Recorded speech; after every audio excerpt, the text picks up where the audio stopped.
सन्मान्य अध्यक्ष महोदय, स्टेशन कोड जो है वो बनारस रेलवे स्टेशन का जो मदुरई का है वो 1 दिसंबर से जो सन्मान्य सभापति महोदय जो अध्यक्ष महोदय है वो चेंज हुआ है और वो BS से जो है BNRS इफेक्टिव से हो गया है। इस कारण से क्या हो गया है मंत्री महोदय कि टेम्पररी डिस्टर्ब सिस्टम जो है पैसेंजर रिजर्व सिस्टम जो है पूरी तरह से जो है वो डिस्टर्ब हो गया और लगभग 30 नवंबर से लेके 1 तारीख की जो सुबह है तो वहाँ पे पूरा जो है वो कियोस्क फैल गया। इसके कारण सन्माननीय अध्यक्ष महोदय जो है इसका इफेक्ट जो है ऑनलाइन बुकिंग पे हो गया, रिफंड पे हो गया और जो चार्ज शीट आपकी बनती है सर्विसेज उसके ऊपर इसका पूरी तरह से जो है वो असर हो गया। इसके कारण जो है पैसेंजर को बड़े पैमाने पे जो है वो तकलीफ हुई है।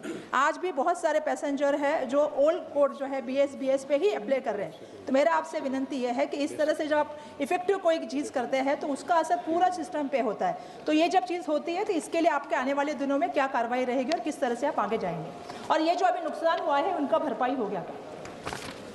माननीय सदस्य डॉक्टर शिवाजी बड़ाप्पा जी।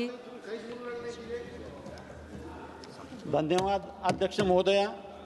मैं आपका ध्यान महाराष्ट्र के मराठवाड़ा क्षेत्र विशेष रूप से लातूर, नांदेड़, जालना, धाराशिव, छत्रपति संभाजीनगर, बीड़, परभनी और हिंगोली जिलों में हाल ही में हुई अतिवृष्टि की ओर आकर्षित करना चाहता हूं।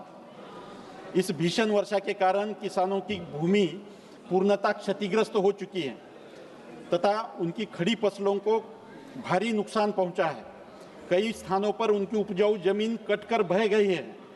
परिणाम स्वरूप मराठवाड़ा के किसान इस समय गंभीर आर्थिक संकट का सामना कर रहे हैं।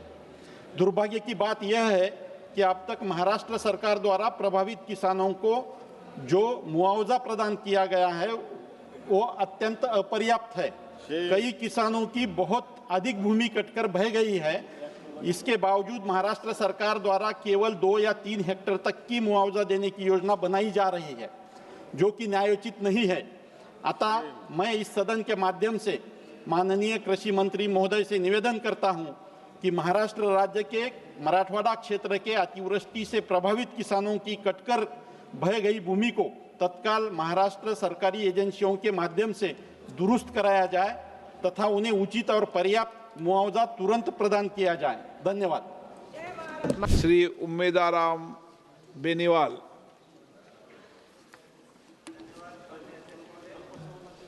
बाड़मेर, बालोतरा और जैसलमेर जैसे सीमावर्ती मरुस्थलीय जिलों में स्वास्थ्य अवसंरचना एवं विशेषज्ञ सेवाओं में विद्यमान गंभीर कमियों की ओर सदन का ध्यान आकर्षित करना चाहता हूं। भारत के नियंत्रक एवं महालेखा परीक्षक CAG की राजस्थान में सार्वजनिक स्वास्थ्य अवसंरचना एवं प्रदर्शन लेखा परीक्षा 2024 के अनुसार इन जिलों में डॉक्टरों, विशेषज्ञ डॉक्टरों, नर्सों एवं पैरामेडिकल स्टाफ की भारी कमी का उल्लेख किया गया है। भारतीय सार्वजनिक स्वास्थ्य मानक के अंतर्गत सुनिश्चित की गई न्यूनतम सेवाएं जैसे जनरल सर्जरी, बाल रोग, अस्थि रोग, आपातकालीन सेवाएं, ICU, ब्लड बैंक एवं बर्न यूनिट जैसी कई जिलों में जिला अस्पतालों में सुविधा उपलब्ध नहीं है। राजस्थान की 34 जिला अस्पतालों में से 12 जिला अस्पतालों में रेडियोलॉजिस्ट सेवाएं अपर्याप्त हैं एवं कैथ लैब की सेवाएं भी आंशिक रूप से उपलब्ध हैं। बाड़मेर जिला अस्पताल में बिस्तरों की कमी है एवं 2 साल से CT स्कैन बंद पड़ी है जो जिला अस्पताल व्यवस्था नहीं करवा पा रहा है और कैथ लैब की भी कमी है। इन कमियों के कारण मरीजों को दूर जोधपुर या अहमदाबाद तक जाना पड़ता है। आधे से ज्यादा मरीज रास्ते में दम तोड़ देते हैं। मेरी सरकार से मांग है, माननीय अध्यक्ष महोदय से अनुरोध करता हूं कि सीमावर्ती जिला अस्पताल। Thank you, Speaker, sir. I would like to raise matter related to the installation of BSNL mobile tower in my constituency, Davangere. Bridging the digital divide and ensuring last-minute connectivity are core pillars of the Digital India mission. Yet the people of Haleshpura village, Arlikatte village and Chikkakogalur village in Changiri Taluka, Musenahalu village in Honnali Taluka, Kongana Hosuru, Olatanda village in Hartnalli Taluka of my Davangere constituency continue to face daily hardship due to absence of mobile network. Despite the issue being repeatedly brought to the notice of the concerned Shimoga and Ballari Circle Office and also the Ministry of Communications. As a result, students, farmers, and small businesses are facing repeated disruptions in digital payments, online education, and telemedicine, and emergency communications, sir.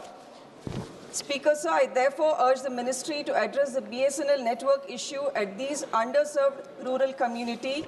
Speaker, sir, I would also like to use this opportunity to highlight affordability clause which has been imposed on BSNL for granting the third pay revision to its employees, which is due since 2017. This clause is unjust because BSNL functions primarily for national service, not commercial profit, sir. Therefore, the affordability condition should be removed and BSNL employees must be granted the third pay revision before 31st March 2026. Thank you, Speaker, sir. Honorable Minister listed the rules and mechanisms, but the reply has given zero data. Can the Minister confirm whether the government has taken even a single punitive action against the major news channels or the influential social media accounts spreading fake news about the opposition leaders' farmer movements in the past 2 years? If yes, kindly name the cases. If not, why does the government selectively target only the criticism of the union government under the so-called fact-check unit? Thank you, sir.